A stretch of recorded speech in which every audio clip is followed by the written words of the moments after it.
अकेली बच्चों के सर पे बैठी हुई बेवा खातून, 6 बच्चे हैं। पता है आजकल के ज़माने में बच्चे कितना मुश्किल है पालना, मैं फिर भी उनको पाल रही हूँ, तो ये लोग मुझे जीने नहीं दे।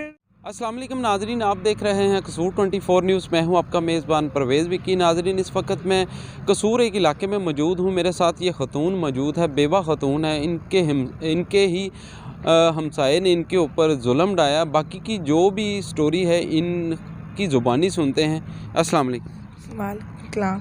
आप मुझे ये बताएं, क्या मामला बना था आपके वो हमसाये? ये भाई वो हमसाये हमारे साथ वाली गली में रहते हैं, वहाँ पर ना एक नाली का ही मसला था जिसकी वजह से लड़ाई शुरू हुई है। वो पानी निकाला है नाली में, बर्तन धोने वाला जो सिंक होता है वहाँ से पानी निकाला है नाली में। इन्होंने 2-3 दफ़ा बंद किया, लेकिन सरकारी नाली है, कहते हैं हमारी नाली है, हमारी गली है, मेरा आना जाना उन्होंने गुजरना भी बंद किया हुआ है, तो कहते हैं हमारी नाली है। तो मैंने फिर खोल दिया, मैंने कहा नहीं हस्बैंड सिर पे कोई नहीं, पानी की कोई बात नहीं है। मैंने खोला तो उस दिन उन्होंने बंद की है नाली, तो बाहर खड़े होकर गाली गलोच देते रहे, तो मैं चुप करके सुनती रही, रोती रही हूँ।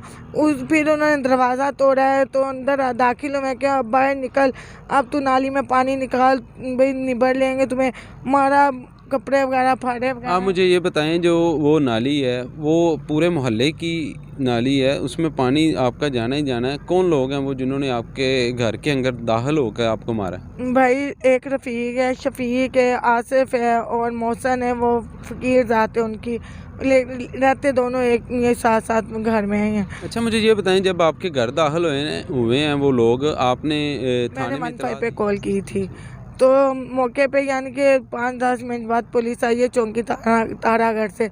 2 यानी कि वहाँ से आए हैं सिपाही, उन्होंने देखा है मौका आन के कि वाकई पैप वगैरह टूटा हुआ है, ईंटें वगैरह फेंकी हुई, दरवाज़ा टूटा हुआ है, कपड़े वगैरह फटे हुए, मैंने दिखाए उनको, तो उन्होंने मुझे गंडा सिंह थाने भेज दिया। मेरे साथ कोई नहीं था जाने वाला, किसी की मेहनत मुझे यानी कि समाजित की है कि मुझे साथ में ले चलो, बिल्कुल साथ वाली दुकान है हमारी, वो कहता चलो हम लोग आपके साथ चलते हैं, फ़िक्र नहीं करो। उनका पापा है, उन्होंने मुझे उनसे छुड़वाया है कि चलो भाई, उनको गालियाँ दी कि अकेली औरत है तो ऐसा नहीं करो, तो उनके ख़िलाफ़ उन्होंने उल्टा एक्शन ले लिया, पर्चा कटवा लिया। तो उन्होंने यहाँ पर मेडिकल करवाया, थाना गंडा सिंह लेकर गए हैं, पर्चा हुआ है, पर्चे में इन्होंने एक दफ़ा नहीं आपका मेडिकल हुआ है? हाँ जी, इन्होंने दफ़ा नहीं थी लगाई दरवाज़ा तोड़ने की, तो वो किसी ने मुझे बताया था कि दफ़ा भी लगती है दरवाज़ा तोड़ने की, वो पर्चे पे नहीं है। हम DPO के आगे पेश हुए हैं, वहाँ पर उन्होंने दरख्वास्त लिखी है SHO साहब को, इन्होंने फिर पंचायत इकट्ठी की है, कसम कुरान पे नया पे बात हुई है, इन्होंने पूरी पंचायत के सामने कहा तुम्हारी दफ़ा आज़ाद कर दी है। एक तरह उन्होंने ज़मानतें करा ली, 1 तारीख के बाद उन्होंने यानी कि 1 तारीख वैसे गुजर गई, दूसरी तारीख पे मैं अदालत पेश हुई हूँ। इन्होंने काफ़ी पंचायतें इकट्ठी की हैं, काफ़ियों पे कसम न्याय की बात हुई है, दफ़ा आज़ाद फिर हुई है।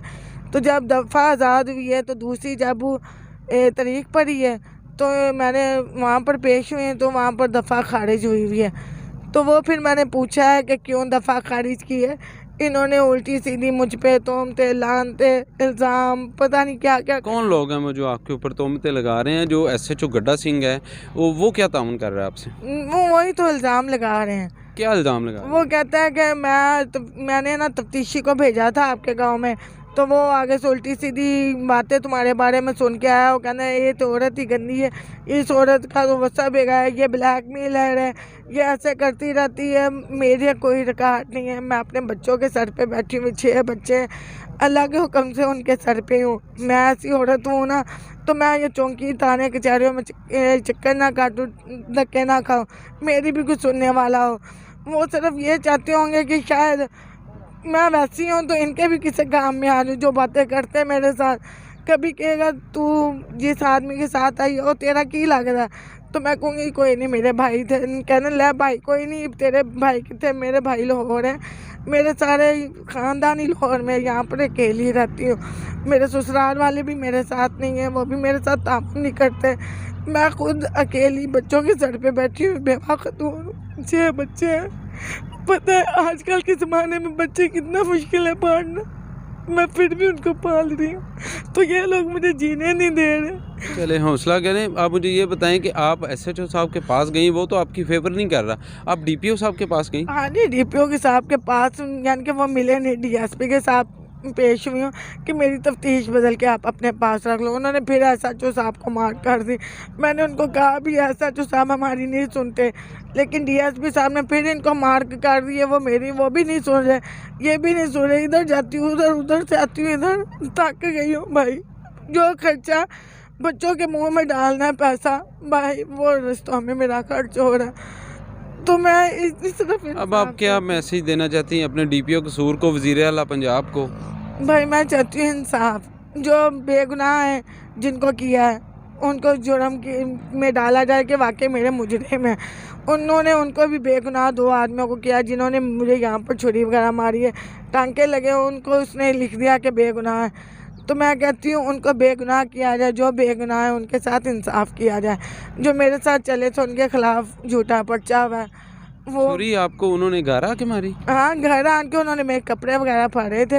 यही कपड़े मैंने पहने हुए थे, यहाँ से अभी फटे हुए सिलाई किए हुए, ये देखिए ये सारे सिलाई किए हुए हैं। यहाँ से उन्होंने फाड़े थे, यहाँ पर छुरी लगी थी, गिरेबान फटा हुआ है। तो मैं यही चाहती हूँ कि मेरे साथ हुआ, मेरे बच्चों के साथ ना। मैं इंसाफ चाहती हूँ, मेरे बच्चे अभी किसी के घर में हैं। जी नाज़रीन, आपने इस खतून की बात सुनी, बेवा खतून है, 6 बच्चों की माँ है। इतना जुल्म इनके साथ हुआ है कि इन्हें छुरी भी मारी गई, इनके कपड़े भी फाड़े गए हैं और पुलिस अभी तक इनके साथ कोई तावन नहीं कर रही, बल्कि पुलिस ये कह रही है कि आपका करैक्टर ठीक नहीं है। मैंने तफ्तीश की है, ये डीपीओ के भी चक्कर लगा के थक गई हैं, अदालत के भी चक्कर लगा के थक गई। इनका कहना है कि मुझे इंसाफ दिलाया जाए।